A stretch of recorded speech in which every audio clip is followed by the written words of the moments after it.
वसुदेवसुतं देवं कंसचाणूरमर्दनं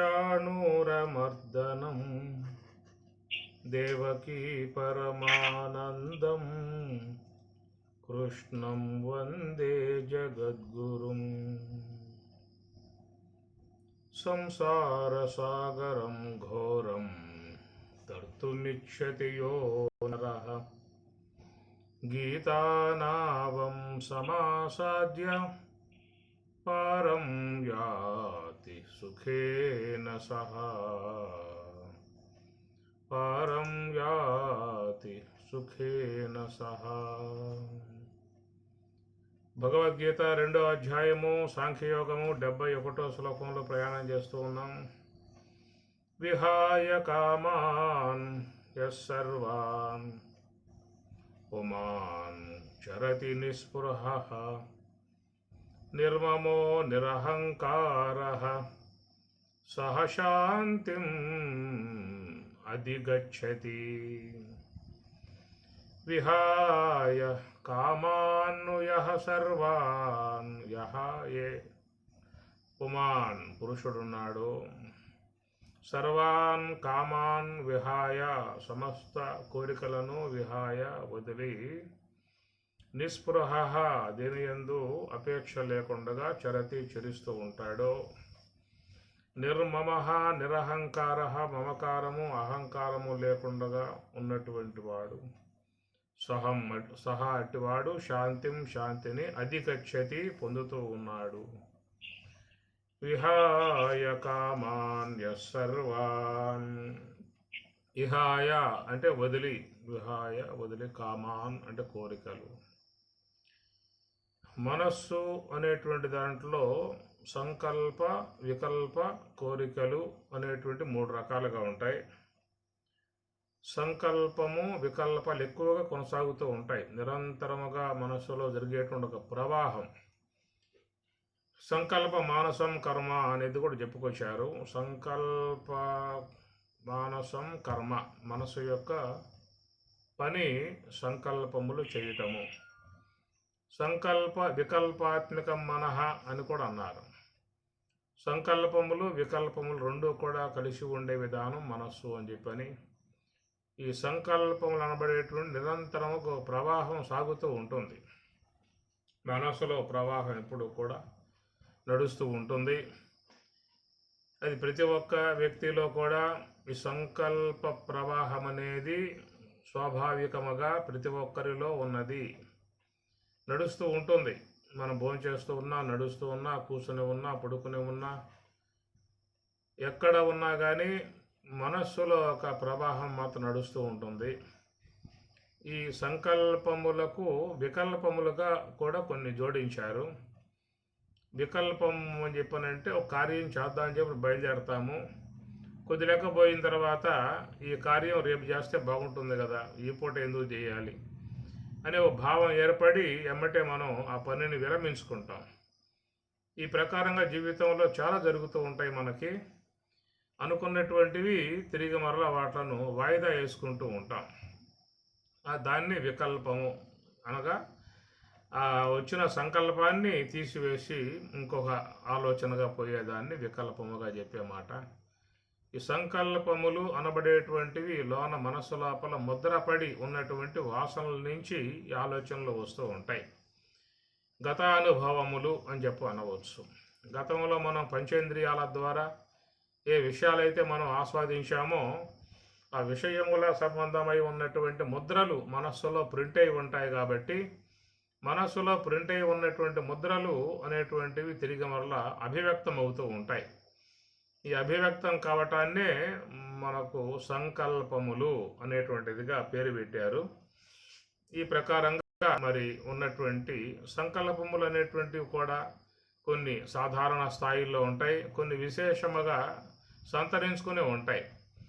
అనగా ఈ మన మనస్సులో పడ్డటువంటి ముద్రలు సాధారణంగా సామాన్యంగా పడతా ఉంటాయి. దారినే పోతూ ఉంటాం, అనేక మందిని చూస్తూ ఉంటాం, ఏవో చూస్తూ ఉంటాం, గ్రామాలు చూస్తూ ఉంటాం, అనేక షాపులు చూస్తూ ఉంటాం. వాటి సంబంధమై ఉన్న ముద్రలన్నీ కూడా మనసు లోపల ప్రింట్ అవుతూ ఉంటాయి. తిరిగి మరలా సందర్భానుగుణ్యంగా జ్ఞాపకం వస్తూ ఉంటాయి అవన్నీ కూడా. ఇది ఒక అనుస్యూతముగా జరిగిపోతున్నటువంటి ప్రక్రియ. ఇది సృష్టి క్రమంలోనే ఏర్పడి ఉన్నటువంటి యొక్క అంశము. ఇది ఏ ఒక్క వ్యక్తిలోనూ ఏర్పడి ఉన్నది కాదు. అందుకే సర్వసాధారణంగా అందరి యందు కూడా ఈ ఫ్లో, ఈ ప్రవాహం నడుస్తూనే ఉందన్నమాట. ఇది ఒక సృష్టి క్రమ విధానములో ఏర్పడి ఉన్నటువంటి ఒక ప్రక్రియ.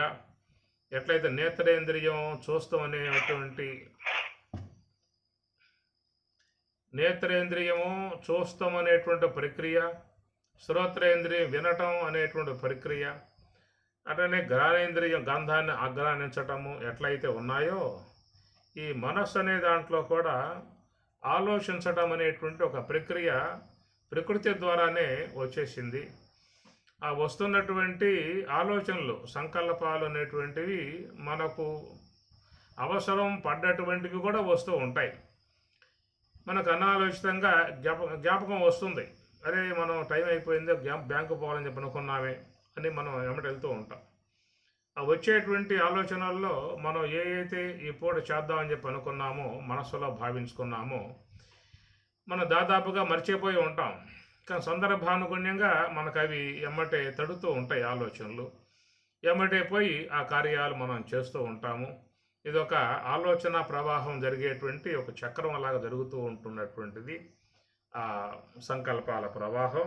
వాటిలో వచ్చే ఆలోచనలు మనం కొన్ని అవసరాన్ని బట్టి వాడుకుంటూ ఉండే ప్రయత్నం చేస్తూ ఉంటాం. కొన్ని ఆలోచనలు అయితే గతంలో మనకు పడ్డటువంటి ముద్రలు రాగంతోనూ, ప్రేమతోనూ, వాత్సల్యంతోనూ, ద్వేషంతోనూ, కోపంతో, ఇట్లా కొన్ని ముద్రలు మనసు లోపల పడి ఉన్నటువంటివి కూడా ఉంటాయి. ఆ వ్యక్తి చూడగానే మనకెమ్మటే ఒక ఆవేశం వస్తుంది, కోపం వస్తుంది. కారణం గతంలో ఆ వ్యక్తి ఎందు ఏర్పడి ఉన్నటువంటి ఒక ఏదో పని చేస్తుంటాడు, దాని కారణంగా కోపం అతని ఎందు ఒక ఏర్పడి ఉన్నటువంటి విధానము. ఆ వ్యక్తిని చూడగానే ఎమ్మటే కోపానికి గురయ్యే పరిస్థితి ఒకటి ఏర్పడుతూ ఉంటుంది. ఇవన్నీ కూడా మనస్సులో ఏర్పడ్డటువంటి ముద్రలు. అవి కామంతో పడవచ్చు, క్రోధంతో పడవచ్చు, మోహంతో పడవచ్చు, అసూయతో పడవచ్చు. అనేక ముద్రలు కూడా విశేషంగా ఉంటాయి. అవి కూడా సందర్భానుగుణ్యంగా వ్యక్తమవుతూ ఉంటాయి.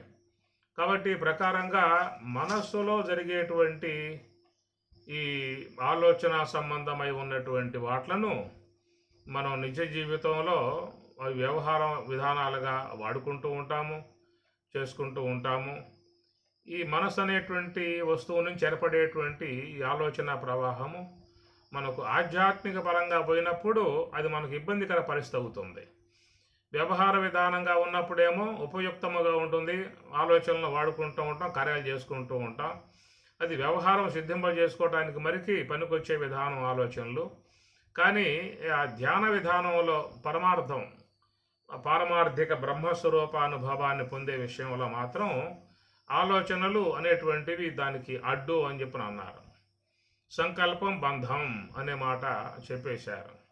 నిస్సంకల్పం మోక్షం అని చెప్పి అన్నారు. ఇది దేని విషయంలో అని చెప్పనంటే, పారమార్థికముకు బ్రహ్మము యొక్క అనుభవాన్ని పొందాలన్నటువంటి యొక్క అపేక్ష ఉన్నటువంటి వారి విషయంలో సంకల్పం బంధం అని శాస్త్రం మనకు చెబుతున్నమాట.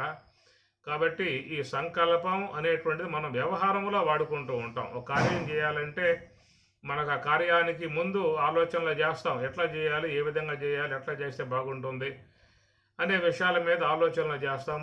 మనకు ఒకవేళ తట్టకపోతే పక్క వారిని కూడా సలహా తీసుకుంటాం, ఎట్లా చేస్తే బాగుంటుందో ఆలోచించి చెప్పమంటాం. ఇట్లాగా ఆలోచన అనేటువంటి యొక్క అంశాన్ని వ్యవహార విధానంలో మనం దాన్ని వినియోగించుకుంటూ ఉంటాం. వ్యవహారం సిద్ధింపజేసుకోవాలంటే ముఖ్యంగా ఆలోచనలు అవసరం పడతాయి. కానీ ఇక్కడ మరి మహాత్ములు శాస్త్రం చెప్పే మాట, పారమార్థికమగు బ్రహ్మము యొక్క ప్రాప్తిని పొందాలన్న అపేక్ష ఉన్నట్లయితే మాత్రం ఆలోచనను పూర్తిగా తీసివేయాలి అనేటువంటిది. అందువల్ల మనకు రెండే ఉన్నాయి వస్తువులు, ఒకటి వ్యావహారికము, ఒకటి పారమార్థికము, ఒకటి ప్రపంచము, ఒకటి పరమాత్మ, ఒకటి ఇంద్రియ గోచరము, ఒకటి ఇంద్రియ అగోచరము. ఇట్లాగా రెండే ఉన్నాయని చెప్పని. కాబట్టి ప్రకారంగా ఈ రెండింటి విధానాలుగా చూసినట్లయితే మరి రెండింటికి మధ్యలో ఉన్నటువంటి వస్తువు మనస్సు. ఇటు వ్యావహారికానికి అటు పారమార్థికానికి కూడా ఉభయతారకంగా ఉన్నటువంటి యొక్క వస్తువు మధ్యలో మనస్సు అన్నమాట. కనుక ఈ మనస్సు అనే దాన్ని ప్రధానంగా ఎవరైనా వాడుకోవాల్సిందే. లోకంలో ఎవరైనా ఏ మానవుడుగా ఇతర జీవు కూడా మనసు అనేటువంటి వస్తువుని వాడుకోందే మరి ఏ కార్యం జరిగే అవకాశాలు లేవు. దశేంద్రియాధ్యక్షం మనః అని చెప్పి అంటుంది వేదాంత పంచదశి. దశేంద్రియాధ్యక్షం మనః, మనస్సు దశేంద్రియాలకు అధ్యక్షుడు అని చెప్పన్నారు. ఎందుకంటే మనసు అనేది లేకుండా ఇంద్రియాలు అనేటువంటి పనిచేసే అవకాశాలు లేవు. జ్ఞానేంద్రియాలు కానీ కర్మేంద్రియాలు కానీ మనస్సు యొక్క ప్రమేయం లేకుండా ఏవి కూడా పనిచేసే అవకాశం లేదు. కాబట్టి మనస్సు యొక్క ఆధారంతోనే ఈ ఇంద్రియాలు, కర్మేంద్రియ జ్ఞానేంద్రియాలు అనేటువంటి పనిచేస్తూ ఉన్నాయి. అందువల్ల ఈ మనస్సు అనేది ప్రధానమైనటువంటి యొక్క అంశముగా మనలో ఉన్నది. అది అన్ని వ్యవహారాలకు మూల కారణం మనస్సు అనేది. అటు గుణములతో సంబంధం పడి వ్యవహరించాలన్నా, ఇటు ఆలోచనలతో సంబంధం పడి వ్యవహరించాలన్నా, ఇంద్రియాలతో సంబంధం పడి వ్యవహరించాలన్నా అన్నింటికీ కూడా ఇది మనస్సు అనేది సెంటర్ పాయింట్లో ఉన్నది. మనస్సు అనేది లేకుండా అసలు మానవుని మనుగడే లేదు, మానవ జీవన విధానమే లేదు. మనిషి బ్రతుకుతున్నాడు లేదా జీవిస్తూ ఉన్నాడు అని చెప్పనంటే మనస్సు అనేటువంటి వస్తువు ప్రధానం. అక్కడ మనస్సు లేకుండా జీవితం లేదు. సుషుప్తి అవస్థలో మనస్సు లేదు, దాని జీవితము అని చెప్పి అంటారు. జీవించి ఉన్నాడు అంతవరకు. అటనే కోమాలో ఉన్నటువంటి వాడు కూడా అది వాడిది జీవితము అని చెప్పి అనరు, వాడు జీవించి ఉన్నాడు. ఎందువల్ల ప్రాణం సంచారం ఉంది కాబట్టి జీవించి ఉన్నాడు అని చెప్పనే మాట వాడతారు. కాబట్టి జీవితము అనేటువంటిదిగా చూసినట్లయితే అది మనస్సుతో ముడిపడి ఉన్న విధానం. కాబట్టి ఆ జీవితం బాగా ఉండాలన్నా, దుర్భరప్రాయం కావాలని చెప్పనన్నా, వేదనాత్మకం కావాలన్నా, సుఖమయం కావాలన్నా, ఆనందమయం కావాలన్నా అన్నిటికీ కూడా సెంటర్ పాయింట్ మనస్సే. మనస్సు యొక్క విధానాన్ని బట్టే మానవుని జీవన విధాన పరిధి కూడా నడిచేటువంటి యొక్క విధానము. కాబట్టి ప్రకారంగా మరి ఈ మనస్సు అనేటువంటి యొక్క వస్తువు మనలో ఉభయతారకంగా ఉన్నది. అటు వ్యావహారికము, ఇటు పారమార్థికము, రెండు వైపులు. ప్రవృత్తి విధానములో వ్యావహారికము, నివృత్తి విధానములో పారమార్థికము అన్నారు. అనగా లోనికి పోతే బ్రహ్మము అని, బయటకు పోతే ప్రపంచము అనేది కూడా మనకు చెప్తున్నటువంటి మాట. ఈ రెండు విధాయకాలుగా మానవుల యొక్క మానవ జీవన విధానాలు ఉన్నాయి. ఎంతోమంది మనం చూస్తూ ఉంటాం. సాధువులు ఉన్నాం, మహాత్ములు, యతీశ్వరులు, సన్యాసులు, పరివ్రాజకులు, ఋషులు, యోగులు అనే మాటలు మనం చెబుతూ ఉంటాం. వీళ్ళంతా కూడా వాళ్ళ మార్గమే వేరు, వాళ్ళు వేరే రూట్లో ప్రయాణం చేస్తూ ఉన్నారు. అనగా లోకంలో మానవదాయం అంతా పోతున్న మార్గం వేరు. కానీ మనం చెప్పుకునేటువంటి యోగులు అని, సన్యాసులు అని, యతీశ్వరులని, సాధువులు అని చెప్పి, తాపస్యకులు అని చెప్పని ఈ పదాలు వాడుతున్నాం కదా, వీళ్ళందరూ కూడా పోయేటువంటి మార్గం అది వేరు. మళ్ళీ ఆ మార్గం వేరైపోయింది కాబట్టి వాళ్ళకి ఆ పదాలు వచ్చాయి.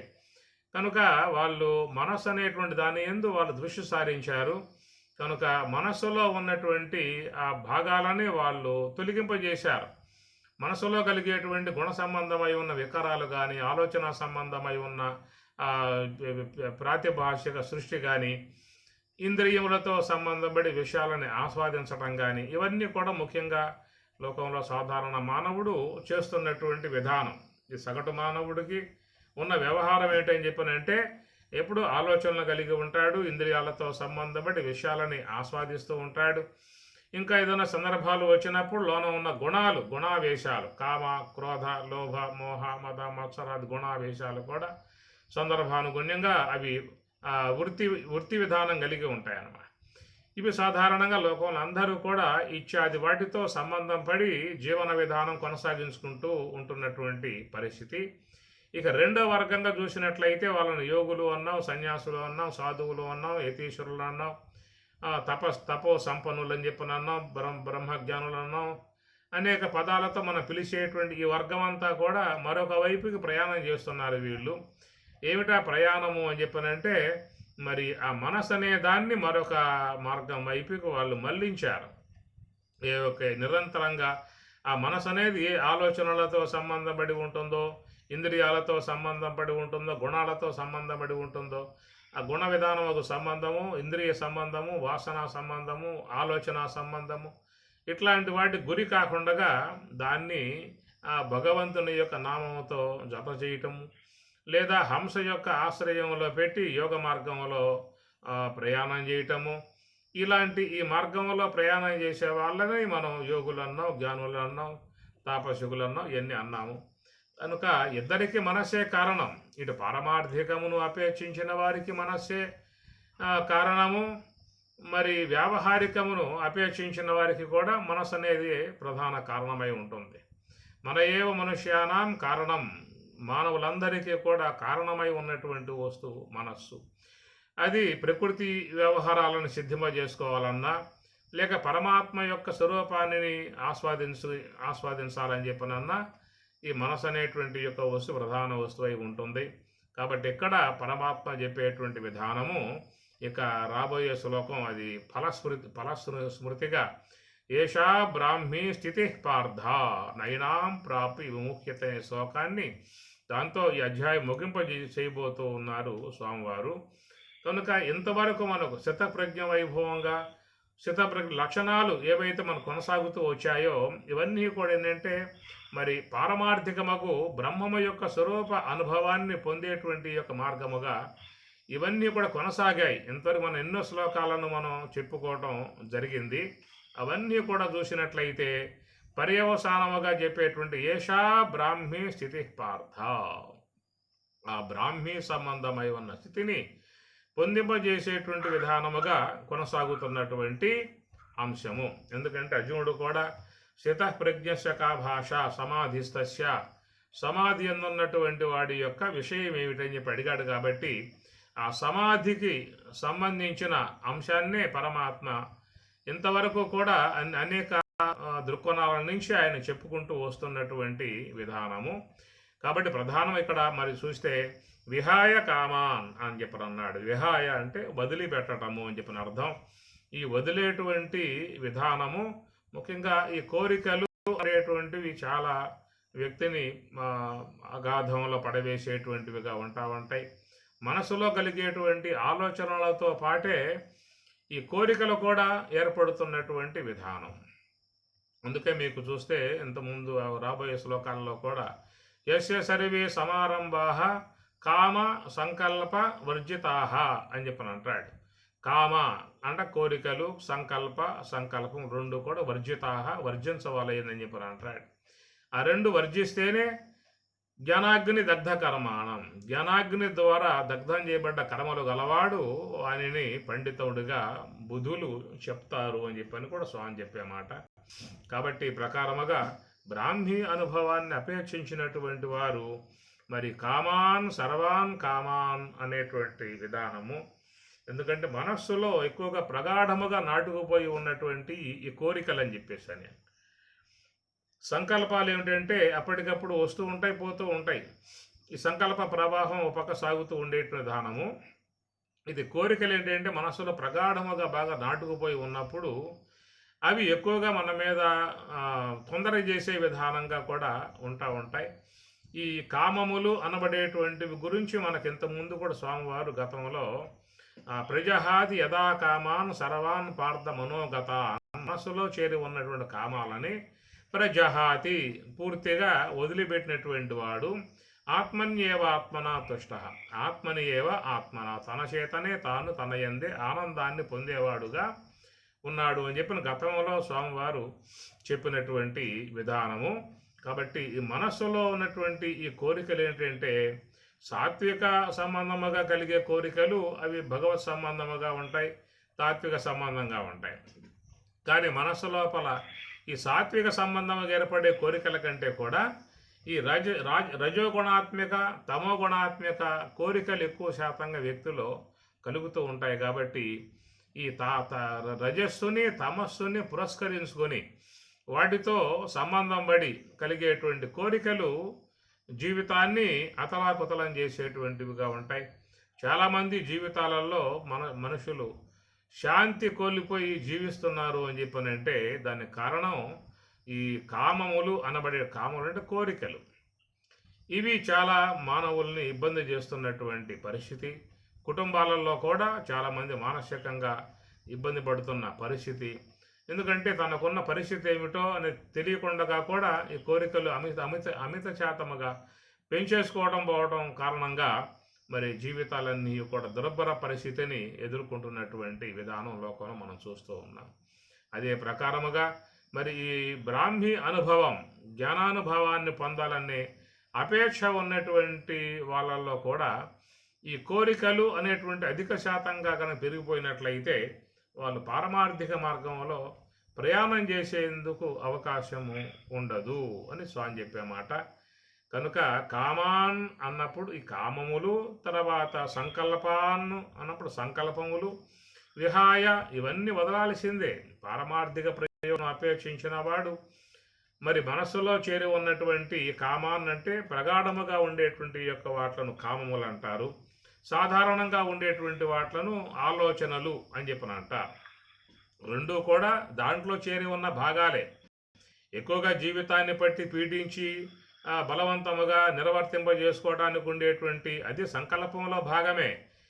అయితే దాన్ని కోరికగా చెప్పుకొస్తున్నటువంటి విధానం అది బలపడింది, బాగా దృఢపడింది. ఎట్లయితే సైక్లోన్ ఏర్పడి అది బాగా సముద్రం వల్ల బలపడి అది ఒక విజృంభణగా గాలులు వీస్తూ అట్లా ప్రమాద స్థాయిగా అది ప్రయాణం చేస్తుందో, అట్లాగా మనిషిలో కలిగేటువంటి ఆలోచనలోని భాగమే. ఆలోచనలో నుంచి పుట్టింది ఈ కోరిక కూడా. ఇది కోరిక ఏంటంటే ప్రగాఢముగా బాగా అది గట్టిపడి ఉంటుంది, అది ఒక ఫోర్సుగా ఉంటుంది. నిర్వర్తింపజేసుకోవటానికి బాగా మనస్సులో వేగం అనేది ఏర్పడుతుంది. ఇతరుల చేత బలవంతంగానైనా ఏడ్చైనా కొట్టైనా తిట్టైనా దాన్ని నిర్వర్తింపజేసుకునే విధానంగా వాళ్ళ మనస్సు ప్రవర్తించే విధానంగా ఉంటుంది. కనుక ఈ కోరికల వల్ల జీవన విధానంలో చాలా ఇబ్బంది కలిగే అవకాశం ఏర్పడుతుంది. ఇప్పుడు సంకల్పములు అని చెప్పనంటే అవి సాధారణంగా వస్తూ పోతూ ఉంటాయి. అవి మనకు ఇబ్బందిగా కలగజేసే విధానం కాదు. ఒకవేళ మనకు వచ్చే సంకల్పాలు ఉపయోగముగా ఉండేటువంటివిగా ఉంటే వాడుకుంటూ ఉంటాం. నాకు నాకు ఆలోచన వచ్చిందయ్యా అంటూ ఉంటాడు, నాకు తట్టింది అని చెప్పి అంటూ ఉంటాడు, నాకు జ్ఞాపకం వచ్చింది అని చెప్పి అంటూ ఉంటాడు.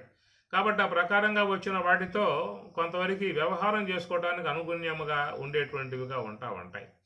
అయితే ఇక్కడ కోరిక అనే అంశం చూసినట్లయితే అది కూడా మనస్సులో భాగమే, మనస్సు నుంచి ఆవిర్భావమైనటువంటి ఆ విధానమే. అయితే ఏంటంటే తీవ్ర స్థాయిలో ఉన్నటువంటి విధానం. ఎట్లయితే సముద్రంలో కలిగేటువంటి యొక్క అలలు సాధారణ స్థాయిలో ఉంటాయో, అదే తుఫాన్ రేగినప్పుడు కలిగేటువంటి అలలు ఇంకా చాలా భీకరంగా ఉండే విధానం ఉంటుంది. ఆ ప్రకారంగా మనసులో కలిగేటువంటి ఆలోచనలో నుంచి పుట్టుకొచ్చిందే ఈ కోరిక కూడా. ఇది కోరిక ఏమిటంటే కేంద్రీకృతమై ఉంటుందన్నమాట. ఎట్లా సముద్రంలో తుఫాను కేంద్రీకృతమై ఏ వైపుకు పోవాలనే విషయం అది ఉంటుందో, అట్లాగా మనిషిలో కూడా తీవ్ర స్థాయిలో ఏర్పడేటువంటి ఆలోచనలో భాగమే దాన్ని కోరిక అనేటువంటిదిగా చెప్పుకొచ్చారు. కాబట్టి సంకల్పములకు కోరికలకు ఉన్న తేడా ఏమిటంటే సాధారణ స్థాయిల్లో ఉండేటువంటి ఆ విధానాలని సంకల్పాలు అని చెప్పని అంటారు. ఒక నావ అనేది ఉన్నప్పుడు తెరసాప వేసినప్పుడు ఆ తెరసాపకు గాలి తగులుతూ ఉంటే మెల్లగా చల్లగా ఎట్లయితే పోతూ ఉంటుందో అది సాధారణ స్థాయిలో జరిగేటువంటి గాలి వేగం. కానీ తుఫాను గాలి అయితే అది ఆ నావను చాలా ఇబ్బంది పెట్టే పరిస్థితి ఏర్పడుతుంది. కాబట్టి ప్రకారముగా మరి ఆ మనస్సులో కలిగేటువంటి ఆలోచనే తీవ్ర స్థాయి పొందినప్పుడు దాన్ని కోరిక అని చెప్పని అంటారు. అది గట్టిగా పుట్టుబడుతుంది, నాకు కావాలి అంటుంది. నువ్వు ఏమన్నా బాధపడు, నువ్వు ఏమన్నా ఇబ్బంది పడు, నీ సమస్యలు నీ బాధలు నాకు అవసరం లేదు, కాబట్టి నా ఆలోచన అనేది నా యొక్క కోరికనే తీరాలి అనేటువంటిదిగా ఏర్పడేటువంటి యొక్క భాగం అన్నమాట.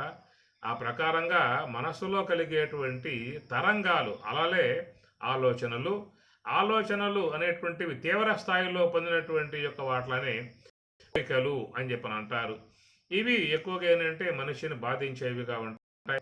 అవి బాగా పెరిగిపోయినట్లయితే ఆధ్యాత్మిక మార్గంలో అవి చాలా ఆటంగా కలగజేసేవిగా ఉంటాయి. కాబట్టి పరమాత్మ ఇక్కడ విహాయ అన్నాడు. అన్నప్పుడు కామాన్ అనే చోట సంకల్పాన్ అని కూడా కలిసి వస్తుంది.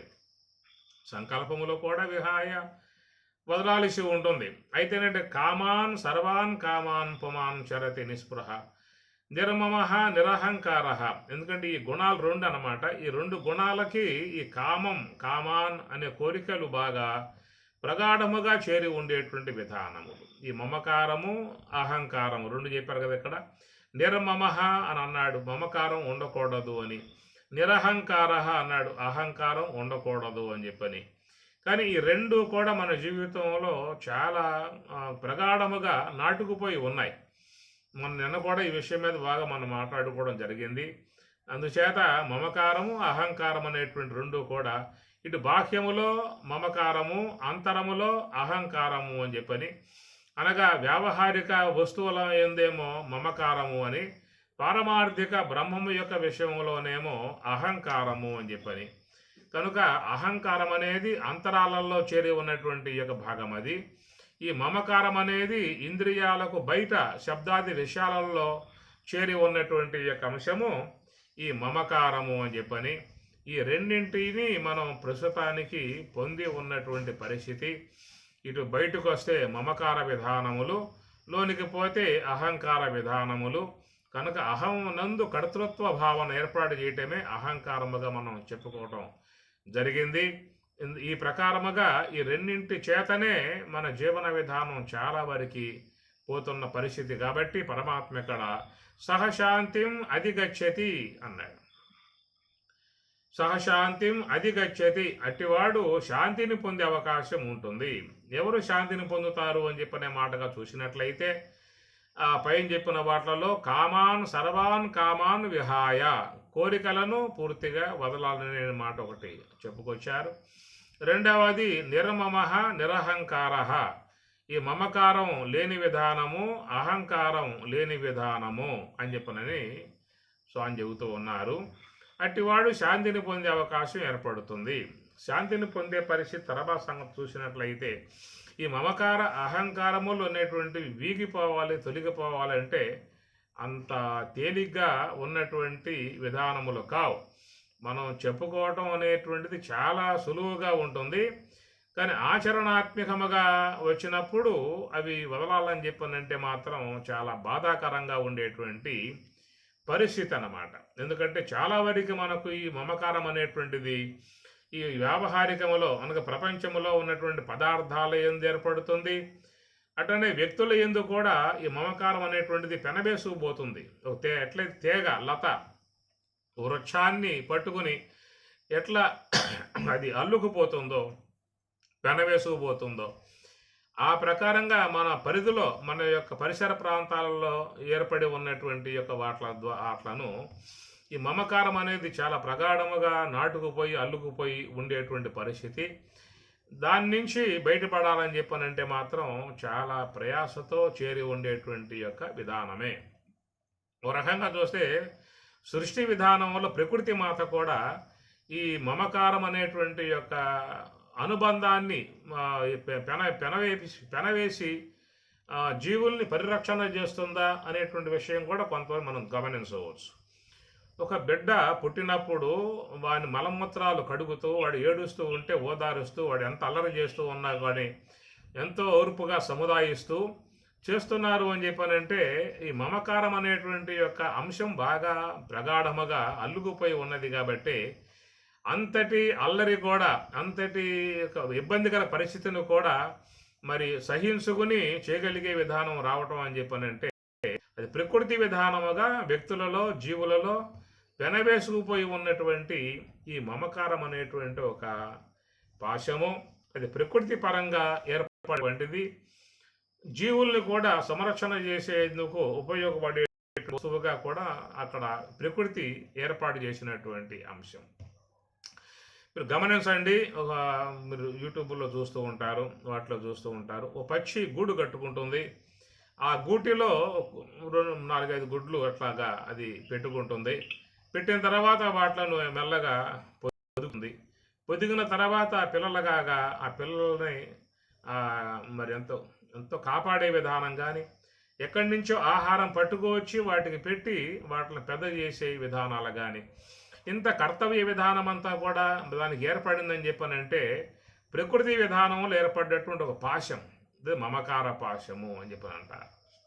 లేకుంటే ఆ గుడ్లు పెట్టడం ఏమిటి, వాడు పొదగడం ఏమిటి, పొదిగిన తర్వాత పిల్లలు కావడం ఏంటి, పిల్లలు అయిన తర్వాత వాడికి మనం ఎక్కడి నుంచి ఆహారం పట్టుకొచ్చి నోట్లో పెట్టి అది పెద్ద అయిందాకా కాపాడే విధానం బాధ్యతగా చేస్తుందని చెప్పానంటే ఆ పాశం ఎవరు ముడి వేశారు దానికి? అవి కాస్త పెరిగి పెద్ద అయిన తర్వాత ఎగరగలిగి వెళ్ళిపోయే పరిస్థితి ఉన్నప్పుడు వదిలిపెట్టేస్తుంది. అంతవరకు ఇది కాపాడే విధానం ఉంటుంది. ఇది ఒక రాగపాశం. ఈ రాగపాశం ప్రకృతి ద్వారా ఏర్పడ్డటువంటి విధానం. ఇట్లా అన్ని జీవులలో ఒక సింహం ఉందంటే ఆ సింహం తన బిడ్డను ఎంతో మమకార పాశంతో మమకారంతో దాన్ని పెంచుతూ ఉంటుంది. క్రూర మృగం ముందు ఏదైనా చిక్కిందంటే దాన్ని తినేస్తుంది, చంపేస్తుంది. అలాంటి క్రూరత్వం కలిగి ఉన్నటువంటి యొక్క ప్రాణి కూడా మరి తన బిడ్డల పట్ల మమకారం కలిగి అది వ్యవహరించేటువంటి విధానం చూస్తే ప్రకృతి నుంచి నిర్మాణాత్మకముగానే జీవులలో ఒక రాగపాశాన్ని మమకార పాశాన్ని ప్రకృతి అనేది ఏర్పాటు చేసిందా, లేదు సర్వేశ్వరుడి నిర్మాణ విధానంలో ఆ విధంగా జీవులు కాపాడటానికి ఒక రాగపాశాన్ని మమకార పాశాన్ని ఏర్పాటు చేశాడా అనేది కూడా ఏర్పడుతుంది. అది పోను ఏమవుతుందని చెప్పానంటే ఆ ప్రాణుల యందు ఆ వ్యక్తికి ఆ యొక్క మమకార పాశం బాగా ప్రగాఢంగా నాటుకుపోయినప్పుడు అది కొంచెం ఇబ్బందికర పరిస్థితిగా కూడా అయ్యే అవకాశం ఏర్పడుతుంది. అది ఏర్పడుతుంది, సృష్టిలో ఆ విధంగా వచ్చేస్తుంది. దశరథ మహారాజు మరి రాముడు అరణ్యానికి పోతూ ఉన్నప్పుడు మరి ఆయన నిలపించిన విధానం చూసినట్లయితే కదిలిపోవాల్సింది, అంత విధానముగా ఆయన నిలపిస్తాడు. ఇట్లాగా ఒక మరి మమకారం అనేటువంటిది ఒక వ్యక్తి యందు బాగా ఏర్పడే విధానం సృష్టి క్రమంలో ఏర్పడేటువంటి అంశం కాబట్టి.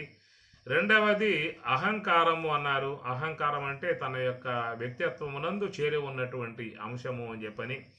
ఈ అహంకారం అనేది దాంతోనే వ్యక్తి తనను తాను కాపాడుకోవటము, ఇతరుల కంటే గొప్పగా భావించుకోవటము, ఇలాంటివన్నీ కూడా వ్యక్తిలో ఏర్పడుతూ ఉంటాయి. కనుక వ్యక్తికి సంబంధించిన అంశముగానేమో అహంకారమును, ప్రకృతి సంబంధించిన వస్తువుల యొక్క అంశములోనేమో మమకారమును, ఈ రెండు కూడా అనేక జన్మలుగా వస్తున్నటువంటి ఈ పాశములు రెండు కూడా ఇప్పుడు ఏర్పడ్డటువంటివి కావు. అనాదిగా జీవులలో ఏర్పడి ఉన్నటువంటి మమకార అహంకార పాశములు ప్రగాఢముగా కొనసాగుతూ వస్తూ ఉన్నాయి. వీటి కారణంగానే మళ్ళా తిరిగి ఈ జీవుల విశ్వంలో పుట్టే పరిస్థితి కూడా ఏర్పడుతూ ఉన్నది. కనుక ఈ రెండింటి నుంచి కూడా బయటపడాలని చెప్పానంటే సామాన్య విషయం కాదు. అంత తేలిగ్గా ఇవి ఉన్నాయని చెప్పనేటువంటి విషయంగా అనుకోవడానికి అవకాశం లేదు. ఎందుకంటే అంతటి వారిని కూడా ఈ రెండు ప్రగాఢముగా పెనవేసుకుని ఉన్నటువంటివి. మనం చెప్పుకోవటానికి చాలా సులువుగా ఉండే అంశం అయినప్పటికీ కూడా వాటి నుంచి బయటపడాలని చెప్పానంటే మాత్రం అంత తేలిగ్గా ఉన్నటువంటి అంశం మాత్రం కాదు. పరమాత్మ చెప్పే మాట ఇక్కడ విహాయ, వదిలిపెట్టు అంటూ ఉన్నాడు. కామాన్, సర్వాన్ కామాన్ విహాయ, వదిలిపెట్టమని చెప్పి అంటూ ఉన్నాడు. తర్వాత నిర్మమః, మమకారం లేని విధానంగా మరి రాగలుగుతావా? నిరహంకార, అహంకారత్వమును వీడి బయటపడగలుగుతావా? ఇవన్నీ నీకు కాగలిగితే సహశాంతిం ఆప్నోతి, సహశాంతిం అధిగచ్చతి, పరమశాంతిని పొందేటువంటి యొక్క అవకాశం అనేటువంటిది ఏర్పడుతుంది. పరమశాంతి అనగా బ్రహ్మమనగా అంటుంది భారతం కూడా. శాంతి అన్న బ్రహ్మము అన్న భగవత్తత్వము అన్న ఒకటే. శాంతాకారం భుజగశయనం పద్మనాభం సురేశం. కాబట్టి భగవంతుని యొక్క ఆకారం ఎట్లా ఉంటుందయా అని చెప్పనంటే శాంతాకారం అని మనకు చెప్తున్న అంశము. భగవంతుడు శాంతస్వరూపుడు, ఆనంద స్వరూపుడు, సుఖస్వరూపుడు, ఇవన్నీ కలిగి ఉన్నటువంటి యొక్క విధానమే భగవంతుడు అని చెప్పిన అర్థం. కనుక ఆయనకు నామం లేదు, రూపం లేదు, ఏమి లేదు, ఇంద్రియ గోచరం కాదు. అయినా కానీ అది ఎట్లా ఉన్నది అని చెప్పనంటే అది ఆనందాత్మికము, అది సుఖాత్మికము, అది శాంతాత్మికము అని ప్రకారంగా చెప్పినటువంటి విధానం. కాబట్టి జీవితంలో మానవులందరూ కూడా పరమశాంతిని కోరుకుంటూ ఉన్నారు. నేను శాంతిగా ఉండాలి, నేను ఆనందంగా ఉండాలి, నేను సుఖంగా ఉండాలి అనేది ప్రతి ఒక్క వ్యక్తి యొక్క ప్రగాఢంగా ఉన్నటువంటి ఒక స్వాభావికమై ఉన్నటువంటి ఆకాంక్ష. అది కోరిక కాదు, ఆకాంక్ష. ఎందుకంటే అది స్వరూప లక్షణం కాబట్టి కోరబడేది కాదు, స్వతసిద్ధముగా ఉన్నటువంటి అంశము. కాబట్టి ప్రకారముగా మరి భగవంతుడు అన్న బ్రహ్మము అని చెప్పనన్నా చూసినట్లయితే అది కేవలం లక్షణాలే గోచరిస్తాయి మనకి. బ్రహ్మము గోచరించిందా అనేటువంటి విషయం కాదు. ఆనందం గోచరిస్తే నీకు బ్రహ్మము గోచరించినట్లే, పరమశాంతి గోచరిస్తే నీకు బ్రహ్మము గోచరించినట్లే. ఎందుకంటే అది పారమార్థికములో నీకు లక్షణమే గోచరిస్తుంది. ఇది గమనించాల్సినటువంటి అంశము. మీకు ఉదాహరణ చెబుతాను ఇక్కడ. ఇప్పుడు వ్యావహారికము అన్నాం, అటనే పారమార్థికము అన్నాం. వ్యావహారికము అని చెప్పి అన్నప్పుడు పంచభూతాత్మిక జగత్తు అని చెప్పని అంటాం. పారమార్థికము అని చెప్పి అన్నప్పుడు అది కేవలం పరబ్రహ్మ స్వరూపం అని చెప్పని అంటాం. అయితే వ్యావహారిక వస్తువులు అనగా భూమి, జలము, అగ్ని, వాయు, ఆకాశం 5 తీసుకోండి. 5 కూడా నీకు ఆకాశం, వాయువు, అగ్ని, జలము, పృథివీ తెలియబడుతున్నాయా అని చెప్పనంటే వాటిల్లో ఉన్న గుణాలు గోచరిస్తున్నాయి నీకు. వాటిల్లో ఉన్న గుణాలు నీకు తెలియబడుతూ ఉన్నాయి అనేటువంటి యొక్క అంశం అన్నమాట. అనగా పృథివీ యొక్క సంబంధం గంధం తెలియబడుతుంది, జలం యొక్క సంబంధ రసం గోచరిస్తుంది, అగ్ని యొక్క సంబంధ రూపం గోచరిస్తుంది, వాయువు యొక్క సంబంధ స్పర్శ గోచరిస్తుంది, ఆకాశం యొక్క సంబంధ శబ్దం గోచరిస్తుంది. మనకున్నటువంటి ఇంద్రియాలకు తెలియబడేటువంటివి ఎంతవరకే. అనగా ఆకాశము యొక్క సంబంధ శబ్దం తెలియబడుతుంది, వాయువు యొక్క సంబంధ స్పర్శ తెలియబడుతుంది. స్పర్శ తెలియబడిందంటే దాన్ని వాయువు అని చెప్పని అంటాం. అట్లనే రసం తెలియబడిందా అంటే అది జలము అని చెప్పని అంటాం. గంధం తెలియబడింది అంటే పృథివీ అని చెప్పని అంటాం. మనకు గోచరించేది ఏమిటని చెప్పనంటే గుణాలు. మనసుకు గోచరించేది గుణాలు. ఆ గుణములు అనేటువంటివి వ్యావహారిక వస్తువులో చేరి ఉంటాయి, అనగా పంచభూతాలలో చేరి ఉంటాయి. ఈ పంచభూతములు అనబడేటువంటి వ్యావహారిక సత్తా కాగా ఆ వ్యావహారిక సత్తా అనేటువంటి దాంట్లో ఉన్న గుణాలే మనకు గోచరిస్తూ ఉంటాయి. ఈ శబ్దము గుణము, స్పర్శ గుణము, రూపము గుణము, రసము గుణము, గంధము గుణము. ఈ గుణాలు ద్రవ్యాశ్రయంలో ఉంటాయి. పృథివీ యొక్క ఆశ్రయంలో గంధం ఉంటుంది, జలము యొక్క ఆశ్రయంలో రసం ఉంటుంది, అగ్ని యొక్క ఆశ్రయంలో రూపం ఉంటుంది, వాయువు యొక్క ఆశ్రయంలో స్పర్శ ఉంటుంది, ఆకాశం యొక్క ఆశ్రయంలో గంధం ఉంటుంది. కనుక మన ఇంద్రియాలకు ఏం తెలియబడుతున్నాయా అంటే విషయాలు గోచరిస్తున్నాయి. శబ్ద, స్పర్శ, రూప, రసగంధాది విషయాలు గోచరిస్తూ ఉన్నాయి. వాటికి ఆధారం ఏమిటంటే వ్యావహారిక సత్తా అనగా పంచభూతములు. అదే ప్రకారంగా పారమార్థిక వస్తువుగా చెప్పేటువంటి ఏ బ్రహ్మం అని చెప్పి అంటూ ఉన్నామో ఆ బ్రహ్మములో ఉన్నటువంటి ఏమిటి అంటే లక్షణాలు ఏమిటంటే ఆనందం లక్షణం, శాంతం లక్షణం. మనకు గోచరించేది ఏమిటి అంటే ఆనందం, శాంతం. ఇప్పుడు చెప్పినట్లుగా సహశాంతిం అది గచ్చతి అన్నాడు. చెప్పనంటే నీకు బ్రహ్మములో ఉన్న లక్షణం గోచరింపబడింది. లక్షణం తెలుసుకుంటే చాలు నీ బ్రహ్మము గోచరించినట్లే. నీ బ్రహ్మం తెలియబడిందా అని చెప్పనంటే బ్రహ్మం తెలియబడేది కాదు, ఆ బ్రహ్మములో ఉన్న లక్షణం తెలియబడింది. ఆ లక్షణం ఏమిటయ్యా అంటే అది శాంతము లేదా ఆనందము లేదా సుఖము. ఇవన్నీ కూడా బ్రహ్మములో చేరి ఉన్నటువంటి స్వరూపత లక్షణాలు అని చెప్పని అంటాం. ఎట్లయితే ఆకాశం అనే దాంట్లో శబ్దం అనేది స్వతసిద్ధముగా ఉన్నదో, అట్లనే వాయువులో స్పర్శ అనేది స్వతసిద్ధంగా ఉన్నదో, అట్లనే అగ్నిలో రూపం అనేది ఎట్లా స్వతసిద్ధంగా ఉన్నదో వాటిల్లో చేరి ఉన్నటువంటి వాటిల్లో ఉంటాయి. బ్రహ్మములో చేరి ఉన్నటువంటివి బ్రహ్మములో ఉంటాయి. కాబట్టి బ్రహ్మములో ఉన్నటువంటివి ఈ పంచభూతాలలో ఉండవు, పంచభూతాలలో ఉన్నవి ఈ బ్రహ్మములో ఉండవు. కనుక పంచభూతాలలో ఉన్నటువంటి శబ్దాది గుణాలను తెలుసుకోవాలంటే ఇంద్రియాల ద్వారా తెలుసుకోవాల్సి ఉంటుంది. ఇంద్రియ సహకారం లేకుండా తెలుసుకునే అవకాశం లేదు. అయితే బ్రహ్మములో ఉన్నటువంటి పరమశాంతి ఆనందం అని చెప్పి అంటున్నాం కదా, అది తెలుసుకోవాలని చెప్పనంటే నీకు ఇంద్రియాలు ఉపయోగపడే అవకాశం లేదు. అతీంద్రియము అని చెప్పని అన్నారు. కనుక ఇంద్రియాలు గోచరించే అవకాశం లేదు. అది ఎట్లా గోచరిస్తుందయా అని చెప్పనంటే అది నీ మనసుకు మాత్రమే గోచరిస్తుంది. మన ఏవ ఆప్తవ్యం కఠోపనిషత్తు చెబుతూ ఉన్నది. మనహ ఏవ ఆప్తవ్యం, మనసుతోనే పొందాల్సి ఉంటుంది. అక్కడ ఇంద్రియాలు అనేటువంటివి పనిచేసే అవకాశం లేదు. కేవలం ఇంద్రియాల యొక్క వ్యవహారం ఎంతవరకు అని చెప్పనంటే మరి ఈ పంచభూతాలలో ఉన్న శబ్ద, స్పర్శ, రూప, రస, గంధ అనబడేటువంటి వాట్లను తెలుసుకోవటం వరకే ఇంద్రియాల యొక్క ఆవశ్యకత ఉంటుందే తప్ప బ్రహ్మములో చెప్పేటువంటి యొక్క స్వరూప లక్షణాలుగా ఉన్నటువంటి ఆనందము, శాంతి, సుఖము అనబడేటువంటివి ఇంద్రియాలకు అవి గోచరించేటువంటివి కావు. అందులో అతీంద్రియము అని చెప్పి అన్నారు. అందుచేత ఇంద్రియాలు అక్కడ ఆగిపోవాలి. ఒక్క మనస్సు మాత్రమే ప్రయాణం చేయాలి. ఆ మనస్సు కూడా ఇంద్రియ సంబంధం లేకుండా, ఆలోచన సంబంధం లేకుండా అది లోపలికి అంతర్ముఖంగా ప్రయాణం చేయగలిగితే అటు మనహ ఏవ ఆప్తవ్యం, అంటే మనస్సు అనేటువంటి దాని ద్వారానే మరి అక్కడ ఆ పరమశాంతిని ఆస్వాదించే అవకాశం అనేది ఏర్పడుతుంది. మీకు ఈ మాట 6వ అధ్యాయంలో స్వామివారు చెప్పిన మాటే.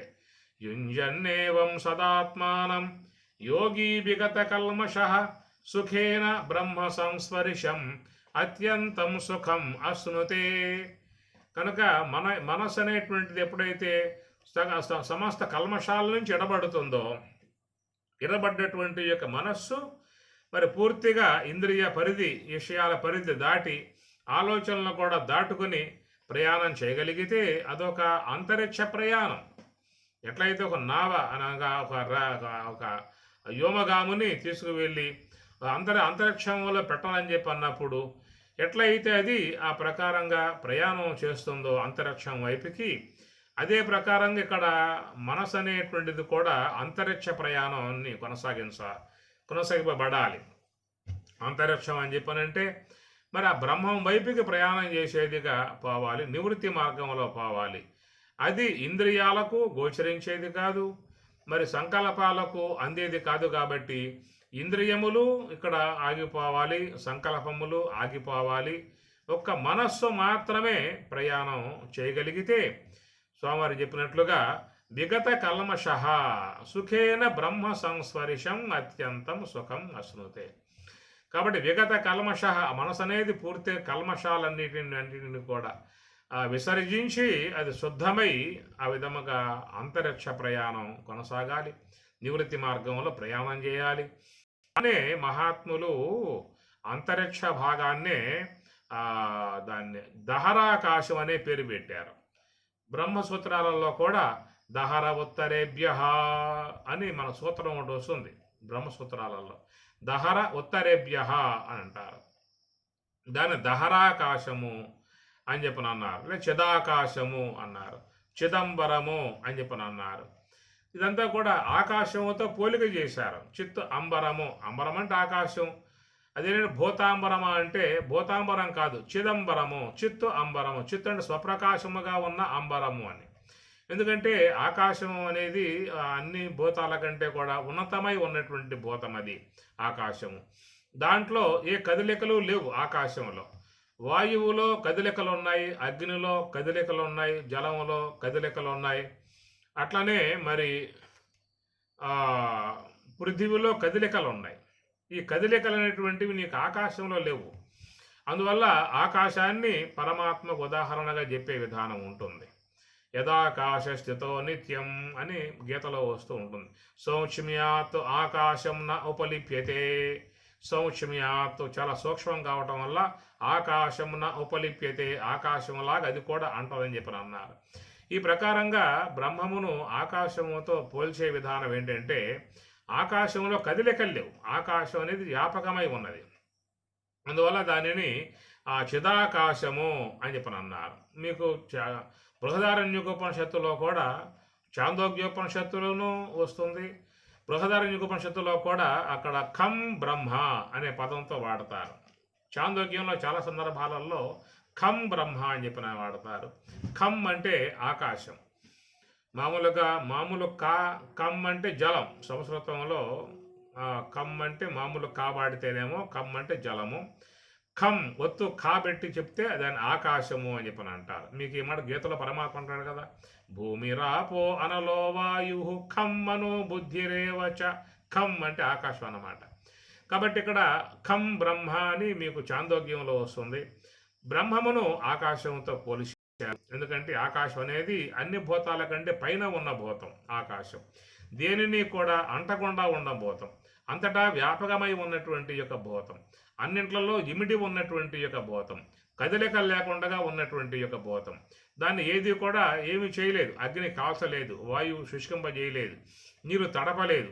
కాబట్టి ఈ ప్రకారంగా ఉంది కాబట్టి దాన్ని బ్రహ్మముతో పోలిసి చెప్పినప్పుడు మరి ఖం బ్రహ్మ అనే విధానముగా దాన్ని దహరాకాశము అని చెప్పని కూడా చిదాకాశము అన్నారు. అందుచేత ఆ విధముగా వ్యోమగామం కాలంగా అంతరిక్షంలో ప్రయాణం చేసి అంతరిక్షం యొక్క ఆ కేంద్రీకృతమై ఉండి సమస్త సమాజం కిందకు పొంగుతూ ఉన్నాయో ఆ ప్రకారంగా మరి ఈ మనసు అనేటువంటిది కూడా అంతరిక్ష ప్రయాణం కొనసాగింపబడాలి. అంతరిక్షం అంటే ఊర్ధ్వ ప్రయాణము అని అర్థం. అనగా ఇంద్రియములతో సంబంధం పడ్డట్లయితేనేమో అదో ప్రయాణం అవుతుంది. ఇంద్రియ సంబంధం లేకపోతే దానిని ఊర్ధ్వ ప్రయాణము అని చెప్పని అంటారు. ఇట్లాగా మహాత్ములు మనసు ద్వారా ఊర్ధ్వ ప్రయాణం గావించారు. ఆ విధముగా ఊర్ధ్వ ప్రయాణం గావించే ఆ మనసు ద్వారానే అవగాహన అవలోకన చేసుకోవడం జరిగింది. ఆ ప్రకారంగా వాళ్ళు ఆ యోగ సమాధిని పొందినప్పుడు అక్కడ పరమశాంతిగా ఉంటారు. ఏమి బ్రహ్మములో ఉన్నటువంటి పరమశాంతిగా ఉన్న విధానము ఏమి విను మహోరాత్రంబులు శుభాశుభములైన ద్వంద్వములు ప్రాణాపానములకు నామాంతరంబులు తదీయ మధ్యవర్తిత నొప్పు మహనీయ వహిని ఉదానంబు దాని నిర్ద్వంద్వ భావము అంతర్యాగా విద్య ప్రవీణులు గండ్రు పరమశాంతి అనగా బ్రహ్మమనగా అని భారతంలో చెప్పే మాట ఇది. ఏమి అంతర్యాగా విద్య ప్రవీణులు గండ్రు. అంతర్యాగములో బాగా ప్రావీణ్యత పొందినటువంటి వారు మాత్రమే పరమశాంతి అనగా బ్రహ్మమనగా అని చెప్పిన అనే మాటలు మన భారతంలో వస్తాయి. కాబట్టి ఈ ప్రకారముగా మరి దీన్ని అంతర్యాగముతో పోలిశారు. భగవద్గీతలో స్వామివారు జ్ఞానయజ్ఞంతో పోలిశారు. ఏదైనా మనసు అనేది ఇంద్రియముల యొక్క పరిధిలో సంచరించేటువంటి మనస్సు, ఆలోచన పరిధిలో సంచరించేటువంటి మనస్సు, ఆ రెండింటి భాగాల నుంచి విడబడగలిగే అవకాశం ఏమన్నా ఉందేమో మనం చూసుకోవాల్సి ఉంటుంది. ఇంద్రియ పరిధిలో ఉన్నంత వరకు నీకు ఆలోచన భాగాలలో చేరి ఉన్నంత వరకు నీకు పారమార్థికం సవిచూసే అవకాశం లేదు. అందుకే పరమాత్మ గీతలో కూడా సర్వద్వారాన్ని సంయమ్య అన్నాడు, సర్వేంద్రియాన్ని సంయమ్య అని చెప్పని అంటాడు, సర్వ సంకల్ప సన్యాసి అని చెప్పని అంటాడు.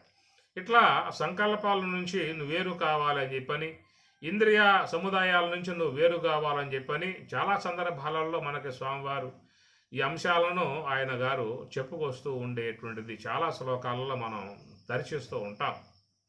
కాబట్టి ఏంటంటే నీకు వ్యవహారం కావాలా, నీ ఇంద్రియాలు నీకు ఆలోచనలే కావాలి. నీ బయట ఉన్నటువంటి ఏవైతే పంచభూతాలు అయితే ఉన్నాయో, శబ్ద స్పర్శాది విషయాలైతే ఉన్నాయో, లేక బయట ఉన్నటువంటి వ్యక్తులు, భార్య బిడ్డలు, సంసారము, కుటుంబము, వ్యక్తులు, స్నేహితులు, బంధువులు ఏవైతే ఉన్నాయో ఇవన్నీ కూడా వాటితో సంబంధం కలిగి వ్యవహరించుకోవాలనే ఉద్దేశం ఉంటే మాత్రం ఆ యొక్క మనస్సుకి ఇంద్రియాలతోనూ సంబంధం ఉండాలి, ఆలోచనలతోనూ సంబంధం ఉండాలి. ఇంద్రియములు ఆలోచనలతో సంబంధం లేకుండా నీకు బయట ఉన్నటువంటి వాళ్ళతో సంబంధం పడే అవకాశం లేదు.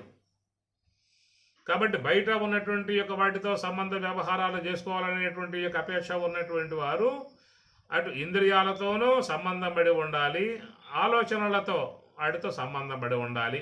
ఈ రెండు ప్రక్రియలు లోకంలో అందరూ కూడా సాధారణంగా స్వాభావికంగా చేస్తున్నటువంటి విధానమే. దీని గురించి ప్రత్యేకంగా ఈ వీడితో సంబంధం పడాలంటే అనే విషయం వివరణ చెప్పాల్సిన అవసరం లేదు.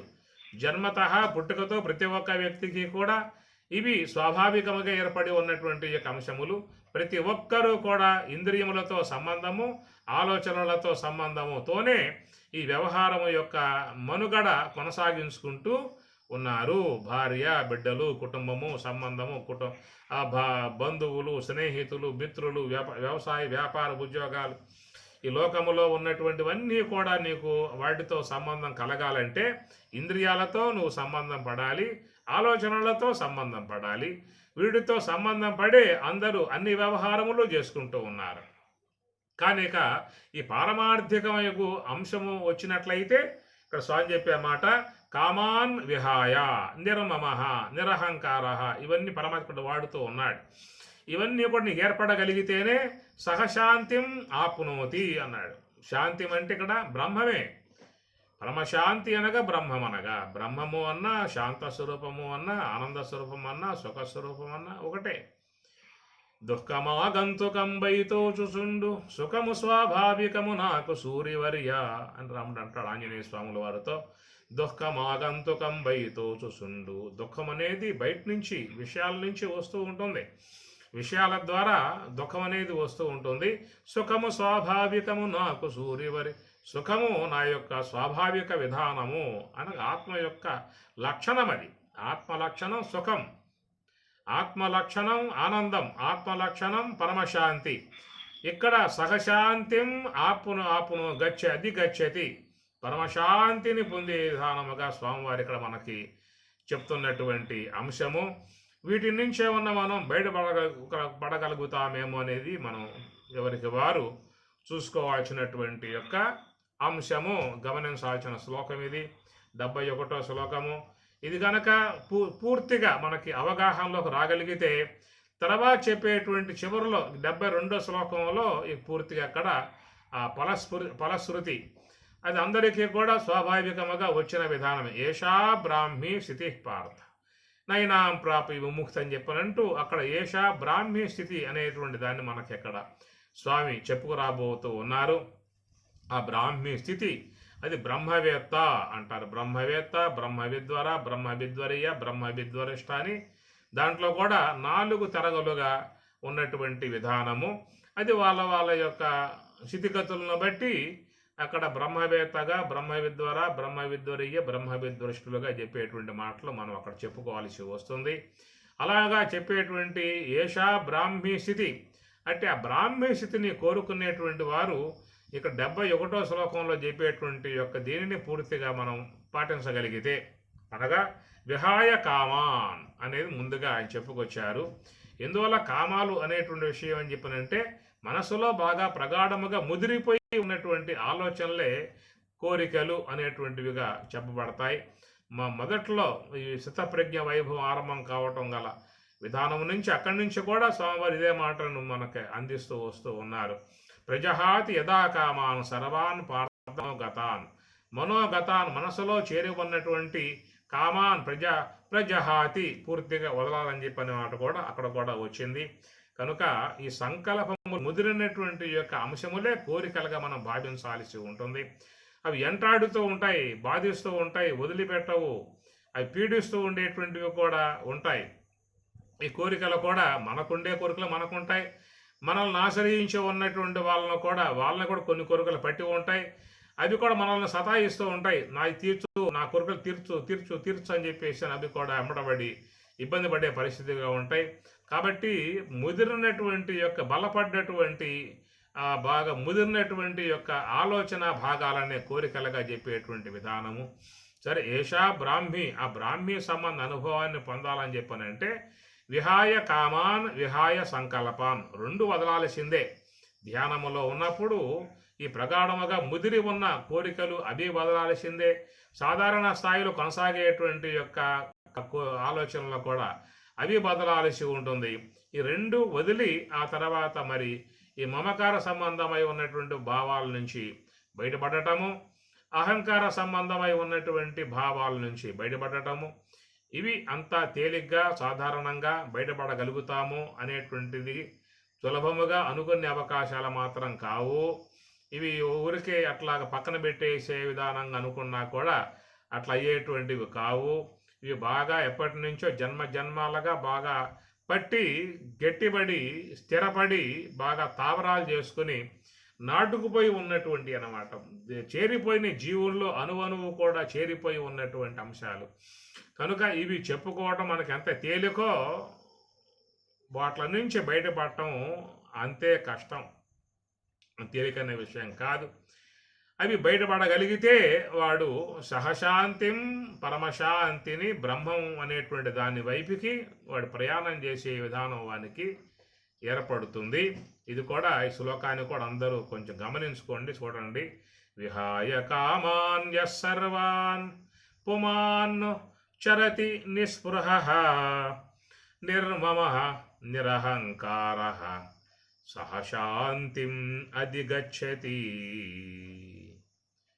ఓం సహనవతు సహనౌ భునత్తు సహ వీర్యం కరవావహై తేజస్వినావధీతమస్తు మా విద్విషావహై. ఓం శాంతి శాంతి శాంతి. హరి ఓం.